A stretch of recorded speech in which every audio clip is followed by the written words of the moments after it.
বেঈমান খাইতেছে কিনা দুনিয়া? তো আল্লাহ তাআলা বলে কুলু ওয়া তামাত্তাউ কালিলান, এই নাফরমান কিছু সময়ের জন্য দুনিয়ার মধ্যে খা, ভোগ কর, ইন্নাকুম মুজরিমুন, কিন্তু মনে রাখিস তুই কিন্তু নাফরমান, তুই কিন্তু পাপী, আমি কিন্তু তোরে ছাড়বো না। কবরের প্রথম রাত থেকে হাসরের ময়দানে আমি দেখবি তুই বান্দা আমি কত কঠিন কত কঠোর, তোরে আমি দেখাবো। ভাত খাইতে লইছে খাও, ভাত খাইতে লইছো খাও বান্দা, এখানে আটকামু না, এখানে আমি জানোয়াররাও আটকাই না, আমি জন্তু জানোয়াররাও খাইতে দেই, তোরে দিতাম না কেন বেটা, খা বেটা। কিন্তু ইন্নাকুম মুজরিমুন, মনে রাখো 7টা বাজে নাস্তা করতে বসছো, আল্লাহ যেন ডাক দিয়ে বলে বেঈমান খা, ঠিক আছে নাস্তা, কিন্তু মনে রাখিস ফজরের নামাজ পড়স নাই, আমি হিসাব রাখছি। রাত 10টা বাজে খাইতে বসছ বেঈমান, ঠিক আছে খা, কিন্তু মনে রাখিস এশার নামাজ পড়ো নাই। ঘর করলা, ফার্নিচার বানাইলা, ঠিক আছে থাকো, তো মনে রাখো এগুলো সুদের টাকা, এগুলা কাস্টমারের ঠকাইয়া মিথ্যা বইলা ওজনে কম দিয়া ওই টাকা আমি জানি, আমি বান্দা দেখব। ওয়াইলুন ইয়াউমাইযিল লিল মুকাদ্দিবিন, আবার বলতেছে আল্লাহ মিথ্যাবাদী নাফরমান তোমাদের জন্য বড় বেশি দুর্ভোগ, লাঞ্ছনা, আযাব তোমাদের জন্য। এই জন্য আল্লাহ তাআলা বলছেন এটা।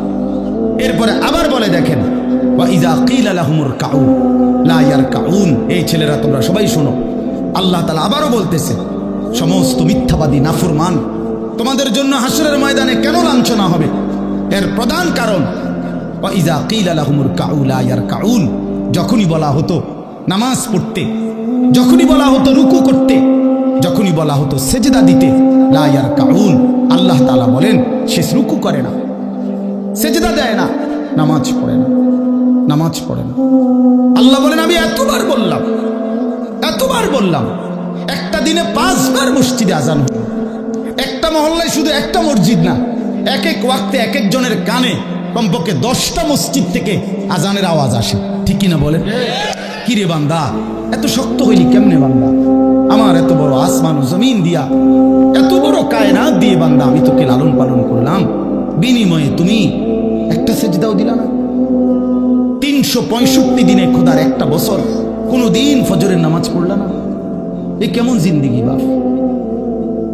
এত এত কঠিন মানুষ কেমনে হয়, এত পাষাণ মুসলমান কেমনে হয় বাপ বলেন?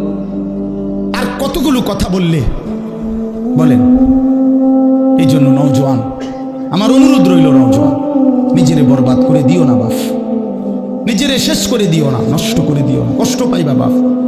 একদিন কবরে তোমার 14 গোষ্ঠীর কেউ থাকবে না, একদিন হাসরের ময়দানে তোমার পাশে কেউ থাকবে না, তুমি শুধুই একা। আল্লাহ তাআলা বলছেন বান্দা আমি এত বড় কোরআন নাজিল করলাম, তারপরে আর কি বললে তুমি ঈমান আনতে, আর কেমনে বলতাম আমি? নবীজি জিজ্ঞেস করবে, খোদার কসম নবী জিজ্ঞেস করবে, উম্মত 23টা বছর আমি দিন রাত কাঁদছি রে উম্মত, তুই জানোস না উম্মত আমি তোর জন্য কি পরিমাণ কাঁদছিলাম, সারাটা রাত আমি কেঁদেছি, তায়েফের পাথরের আঘাতে আমার পিঠ ছিদ্র ছিদ্র করে ফেলছে, আমি ক্ষুধার কষ্টে পেটে পাথর ভাঙছি, আমার ঘরের চুলায় আগুন জ্বলে নাই, আমি দামদার শহীদ করে সারাটা দেহ রক্ত মাখা হয়ে বেহুশ হয়ে উহুদের প্রান্তরে পড়েছিলাম, এত কাঁদলাম, এত রক্ত ঝরাইলাম, 23 বছরের বিনিময়ে উম্মত আমি বুঝি তোর কলজাটা নরম করতে পারলাম না।